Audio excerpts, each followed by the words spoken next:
Hola y bienvenidos. Coronavirus es un podcast del 28 de noviembre, el comité, y hoy conversaremos sobre la vivienda, el acceso, el habitar, cómo se da la cuestión de la ciudad en esta pandemia y charlaremos un poco con Silvana Pisano. Silvana es la directora de Desarrollo Urbano de la Intendencia, es feminista, militante, frente amplista y arquitecta de Olodera. Además, charlaremos un poco con Maru y Gianni, y quien les habla Maxi, sobre un poco las repercusiones que están teniendo estas cuestiones que nos va comentando Silvana en relación a la pandemia y cómo se está desarrollando este tipo de políticas públicas que aplican directamente a la vivienda o al habitar próximo de la ciudad y la urgencia de y de las políticas que son importantes para las personas que obviamente les afecta en el día a día. Así que Maru y Gianni, ¿cómo están? Bien, muy bien. ¿Qué tal ustedes? Buenas, ¿todo bien?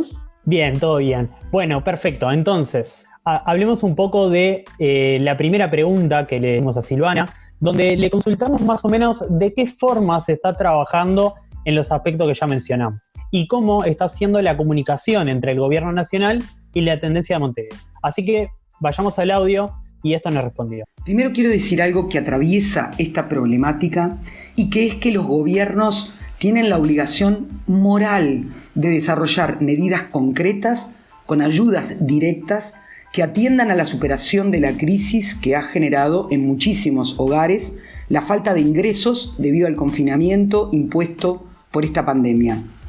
Y esto se evidencia profundamente en los territorios vulnerables. Además, quiero subrayar la obligación por parte de los gobiernos de reconocer las asimetrías existentes en la sociedad. Reconocimiento que forma parte del primer escalón para poder superarla, porque no es lo mismo vivir en un asentamiento donde faltan condiciones urbanas mínimas que vivir en un barrio consolidado. Y no es lo mismo tener la posibilidad de continuar con las tareas a través del teletrabajo, por ejemplo, y poder así mantener un salario quienes lo tienen, que perder absolutamente los ingresos porque eras un trabajador informal, por ejemplo, por estar por fuera del sistema de la seguridad social y quedar en esa inseguridad indefinida, además de no saber hasta cuándo este paréntesis se va a extender. Por lo tanto, no es un tema solamente de solidaridad que ha sido mal entendida por el gobierno nacional en relación a la creación del Fondo Coronavirus, planteado en términos de solidaridad que afecta solamente los ingresos de los trabajadores, sino que es un tema de equidad y de redistribución, donde deben aportar a ese fondo coronavirus quienes más tienen. Y con respecto a esto quiero expresarme absolutamente en contra de la declaración explícita que hizo el presidente Lacalle Pou de no tocar al capital, excusándose en que será necesario para la reactivación económica. Por lo tanto, celebro la propuesta nuestra del Frente Amplio de gravar a los depósitos en el extranjero como parte de un capital inerte. Es preciso aportar al fondo coronavirus de manera proporcional al capital disponible para luego redistribuir de acuerdo a las nuevas desigualdades que la pandemia ha generado, a las desigualdades que ya existían y que se han agravado por estar vinculadas a la pérdida de los ingresos. Cuando el 13 de marzo pasado salió el equipo de gobierno a exhortar a la población a un confinamiento que no es libre, que se ha intentado colocar en la responsabilidad de cada uno y cada una de nosotras, pero que no es así, no ha sido elegido por la gente y nos ha impuesto una interrupción de la interdependencia social y comunitaria que la mayoría de los grupos más sumergidos tienen para lograr su supervivencia cotidiana.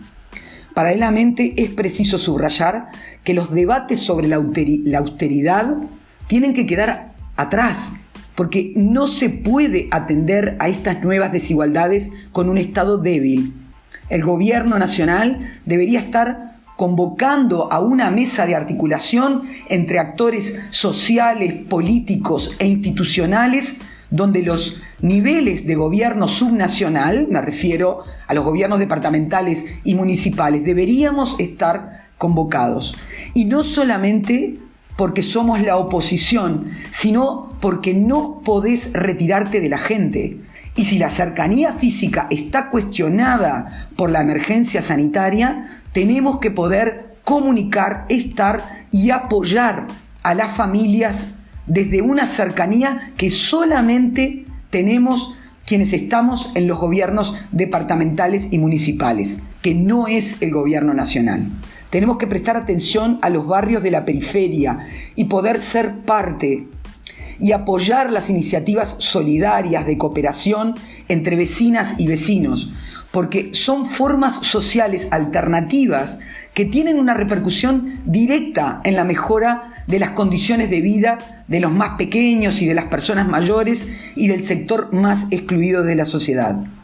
Nosotros desde la Intendencia hemos hecho una propuesta al Intendente redireccionando presupuestos que teníamos hacia la entrega de subsidios que con una ecuación muy clara para los destinatarios salimos esta semana. Me parece importante destacar nuestra forma de trabajo porque también demuestra otra distancia con el gobierno de la coalición. Redefinir el vínculo del gobierno nacional desde el gobierno departamental como oposición. Redefinir la gestión política de la pandemia, que no significa disputar la autoridad sanitaria al gobierno nacional.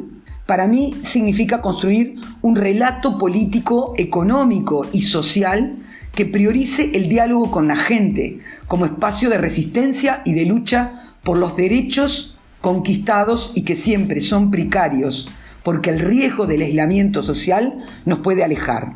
Y no nos podemos retirar de los territorios vulnerables, donde las personas residen. Además, sin duda, de las medidas concretas vinculadas a la materialidad que tenemos que hacerle llegar. No olvidemos que la tecnología de la información y de la comunicación ha estado vinculada con ciertos sectores de la sociedad, con ciertas élites que pueden vivir desterritorializadamente, pero las personas más humildes resuelven la cotidianidad de su vida de manera vinculada con lo local, con el barrio, con la vecindad. Las mujeres sabemos de eso porque hemos estado histórica y culturalmente responsables de resolver la comida, la salud, esa ecodependencia e interdependencia de la que habla el ecofeminismo.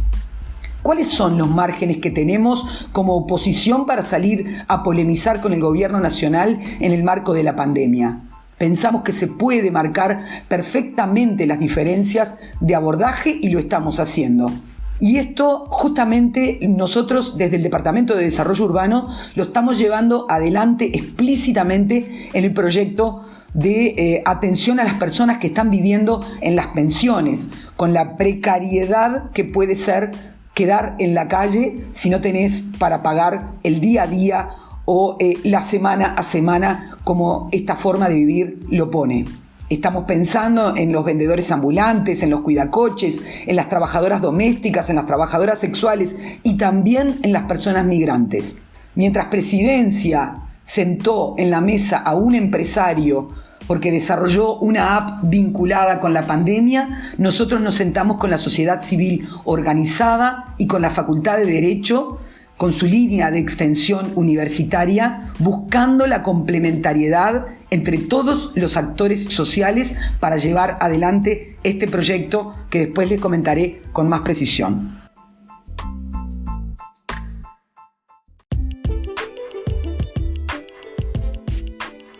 Bueno, qué interesante todo lo que nos decía Silvana. Creo que hay varios aspectos que empieza a tocar que una persona común en realidad puede no visualizar. No visualizar la escala de lo que llega a ser el tema de una gestión departamental, ¿no? Para imaginarse también los problemas y las problemáticas que hay cuando lo miramos a escala nacional y cómo estas cuestiones de las que ella habla empiezan a multiplicarse. El tema de las periferias, la gestión de la intendencia, un poco reconocer la ciudad y las personas que viven.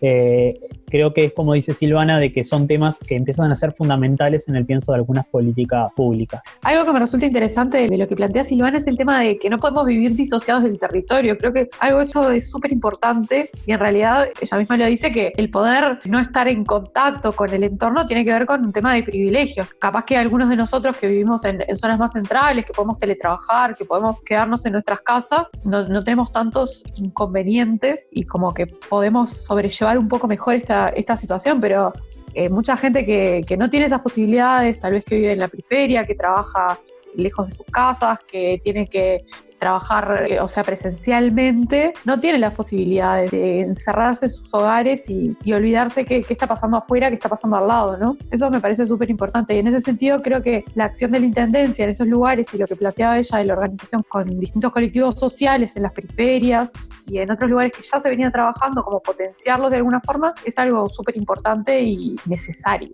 Bueno, yo yendo un poco más a lo general y de lo que se desprende de lo que dice Silvana, que nada, arrancó un nuevo gobierno que tiene una lógica totalmente opuesta a un pensamiento de izquierda, y yo creo que un pensamiento de izquierda abocado a la vivienda y al urbanismo es aquel que trata de ver qué es lo que la gente necesita. Y estamos ante un gobierno que tiene una lógica totalmente de pensamiento mercantil de este asunto. Y bueno, nos vamos a encontrar con un montón de noticias malas para nosotros y deberíamos empezar a dejar de sorprendernos con ellas. Y un poco en todo esto de que hablamos de lo importante empieza a ser la permanencia, en parte, de la vivienda, le preguntamos a Silvana cómo en estos momentos notaba la permanencia en la vivienda como un factor fundamental y qué iniciativas se están dando a través de las pensiones, los alquileres o incluso los desalojos que vienen o lo que están en proceso. Y esto nos respondía. Con respecto a la pregunta sobre la importancia de la permanencia en la vivienda y qué es lo que está sucediendo en esta situación de emergencia, frente a esta pregunta quiero compartir una idea. Primero, que el derecho a permanecer ha sido puesto en la agenda política urbana de izquierda a raíz de acercarnos a barrios como Las Láminas, en Bella Unión, en el primer gobierno del Frente Amplio en el 2005, donde las respuestas a las 200 familias que estaban ocupando un lugar por fuera de las planificaciones urbanas, de las viabilidades de saneamiento e inundabilidad de los predios, de las ecuaciones financieras evaluadas a partir de la eficacia de las inversiones, puesto que todas estas dimensiones fueron puestas en jaque escuchando a la gente. Allí entendimos lo que significa el derecho a permanecer como parte del respeto a una construcción social y cultural que va más allá de cualquier teoría de la planificación urbana. Por eso hoy, como responsable del Departamento de Desarrollo Urbano de la Intendencia de Montevideo, puedo decir con legitimidad que a la hora de las políticas urbanas, las que están en el centro de nuestras acciones, planes y proyectos son las personas. Nuestra competencia pasa por brindar posibilidades de acceso al suelo urbano y su vinculación con las políticas habitacionales. Por eso hemos estado desarrollando desde el inicio de la emergencia sanitaria varias medidas vinculadas con el hábitat y con la vivienda. Una de esas primeras medidas ha sido referida al alivio a la presión económica, con una resolución que habilitó a la suspensión de pagos vinculadas con personas para la mejora de vivienda, con préstamos, para la mejora de viviendas, préstamos que hemos otorgado desde nuestra oficina de rehabilitación urbana y también a través de la cartera de tierras, y que además ha habilitado a la postergación del pago de cuotas por la adquisición de títulos de propiedad que otorgamos desde el programa de asentamientos una vez que han sido regularizados. Quiero abrir un pequeño paréntesis acá para aclarar y argumentar en contra, además de una de las medidas que aparece hoy en la Ley de Urgente Consideración, que habilita al otorgamiento de títulos de propiedad independientemente de comprometerse como Estado, como gobierno, a la generación y a la construcción de infraestructuras urbanas, una medida demagógica que está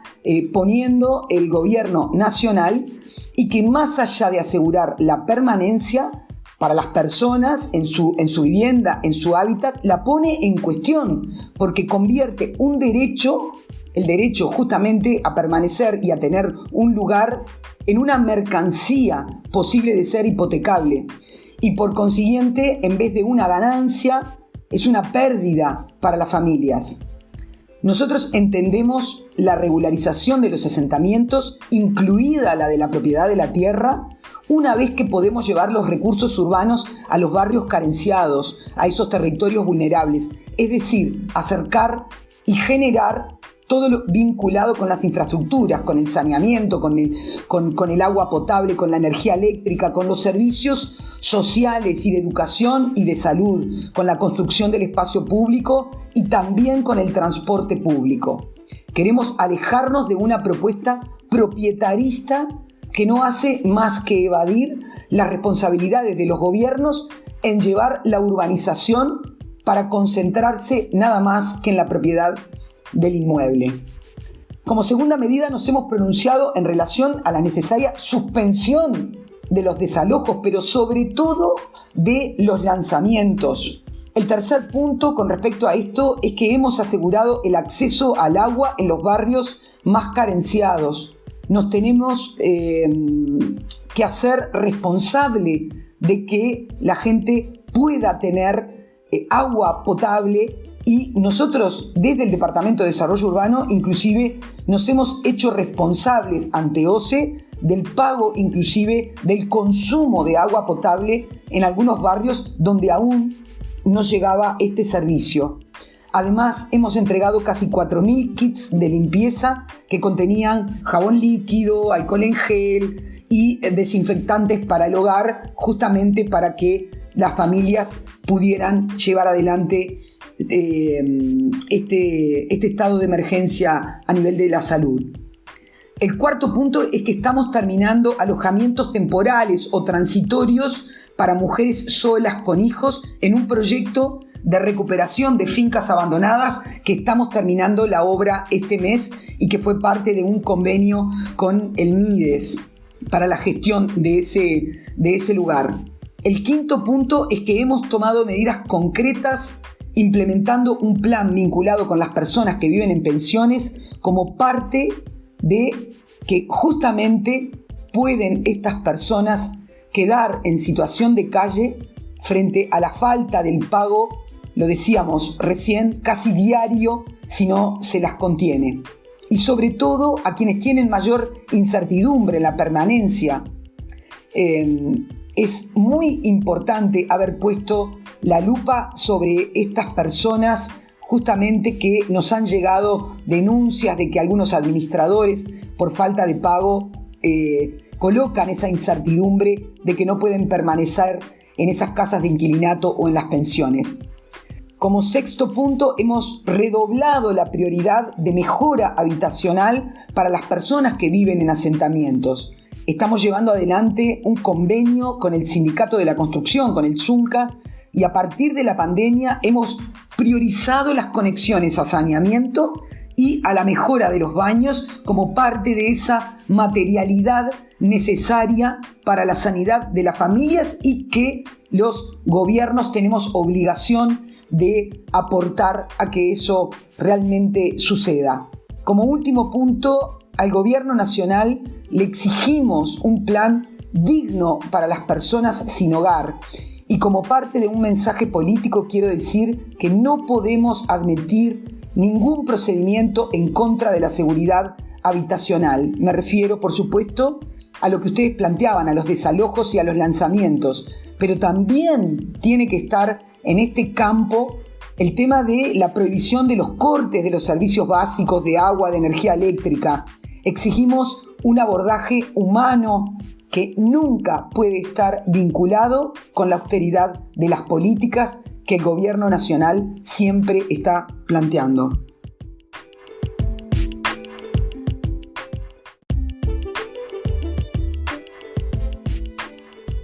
Me parece muy importante recalcar algo que ella traía, que es el habitar digno. ¿Cuál es el habitar digno? O sea, llevándolo al criollo, sin luz no hay habitar, sin agua no hay habitar, sin poder tener una conexión de telecomunicación en nuestra casa no podemos habitar, sin energía, sin gas para poder cocinar nuestra comida, no estamos teniendo un habitar.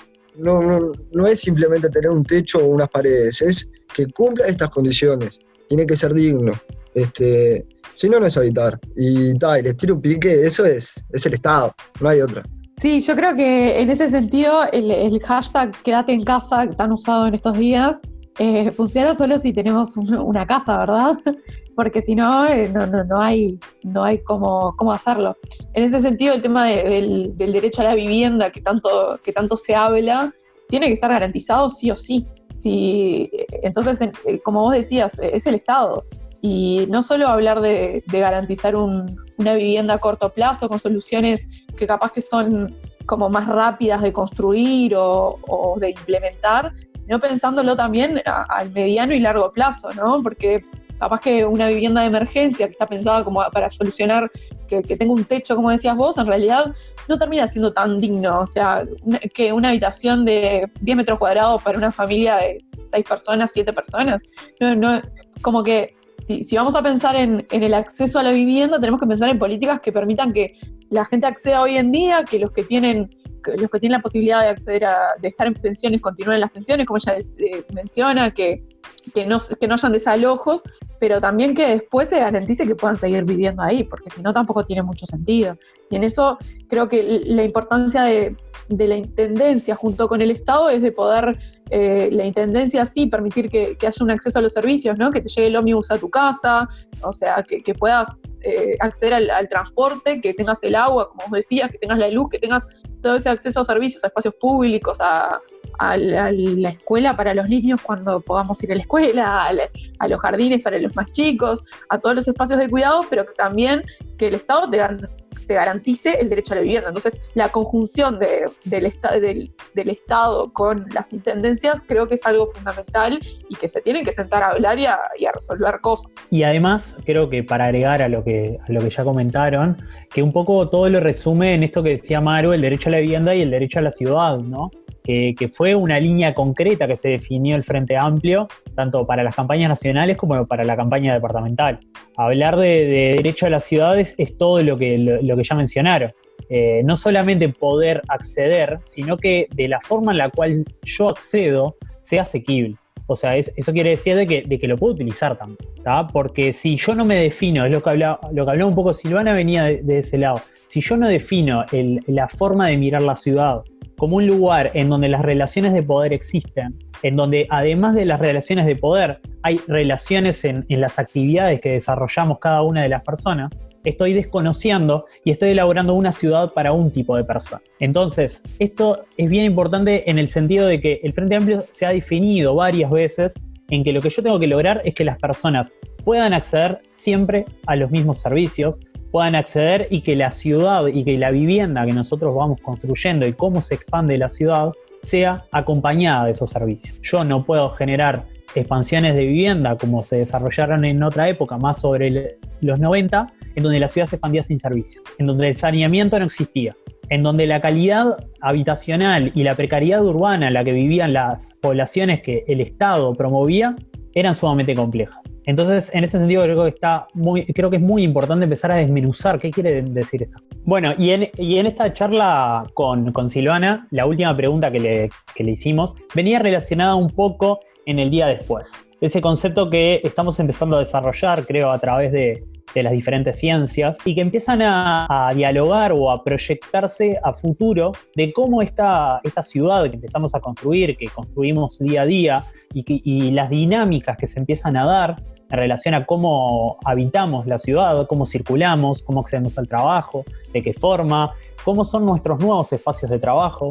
Por ejemplo, si empezaremos a caminar con tapaboca, sin tapaboca, o cuál va a ser las dinámicas nuevas que tenemos que empezar a pensar, o si las tenemos que empezar a pensar, que también es otro debate, y qué líneas, o sea, hacia dónde vamos. Un poco es lo que le preguntamos a Silvana, y en ese sentido nos respondió esto. Por último, y con respecto a lo que va a pasar el día después de esta pandemia y la proyección de futuro en relación a las dinámicas de la ciudad y de la vivienda. Con respecto a estos debates del día después de la pandemia, pienso que por supuesto esta situación tan particular va a afectar sin duda a las dinámicas de la ciudad y de la vivienda, de la misma manera que lo va a hacer en todos los órdenes sociales y políticos, todo lo que está sucediendo a nivel justamente de esa relación entre la seguridad y la libertad, de cómo nos influye el tema del teletrabajo. En fin, hay como muchos temas para repensarnos políticamente a nivel de lo que significan las transformaciones a nivel de la ciudad. De cualquier manera, me gustaría dejar una idea en claro, que tanto o más se van a afectar nuestras dinámicas urbanas y los derechos a la ciudad por las definiciones que este gobierno multicolor está planteando y que están bien alejadas de las necesidades de la gente. Por último, comentarles que desde el Departamento de Desarrollo Urbano, desde la Intendencia, además de concretar estos proyectos vinculados con la materialidad necesaria para pasar esta situación de emergencia, estamos pensando en proyectos que vinculan la ciudad y la vivienda con la generación de espacios legítimos para el sostenimiento del empleo, para la promoción de economías alternativas y comunitarias, tipo huertas, pequeños comercios, esto último vinculados al proyecto de recuperación de fincas abandonadas que estamos llevando adelante como una ganancia para justamente el bien común.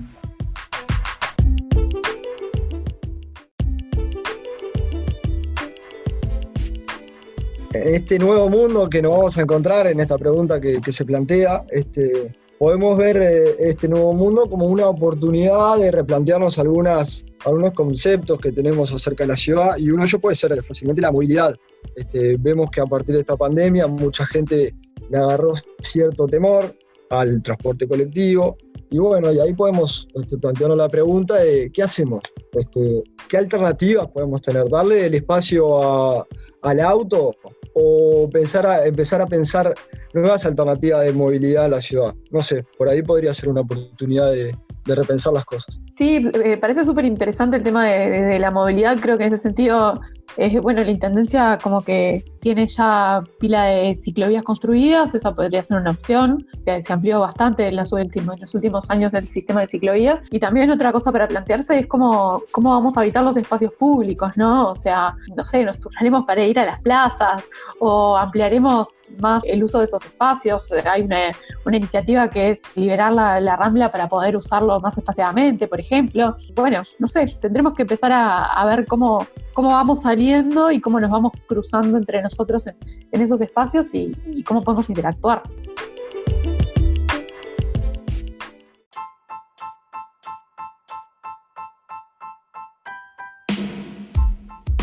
Y un poco eso de interactuar, se trata también de empezar a escuchar al pueblo y cómo se organiza. Creo que en ese sentido, todas las voces que podamos sumar desde las bases, por ejemplo, empiezan a ser sumamente importantes en el análisis que empezamos a hacer del lugar donde vivimos. Y de qué aportes y cuáles son las necesidades, se trata de que el Estado tiene que empezar a escuchar.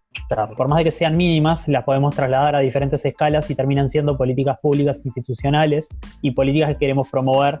Creo que es por ahí donde el Frente Amplio empieza a tener como una labor muy importante. Empezar a unir todas las voces que existan para poder seguir construyendo una ciudad en la que el derecho primero sea permanecer, pero también que el derecho implícito sea el habitar. Así que queremos agradecer, en principio, tanto la participación de Maru y Jenny comentando, como la edición de Flor, como también todo lo que nos ha comentado nuestra compañera Silvana, que se ha dispuesto a hablar un poco de todo esto y que siga aportando para otro episodio de Coronavirus. Muchas gracias y síganos.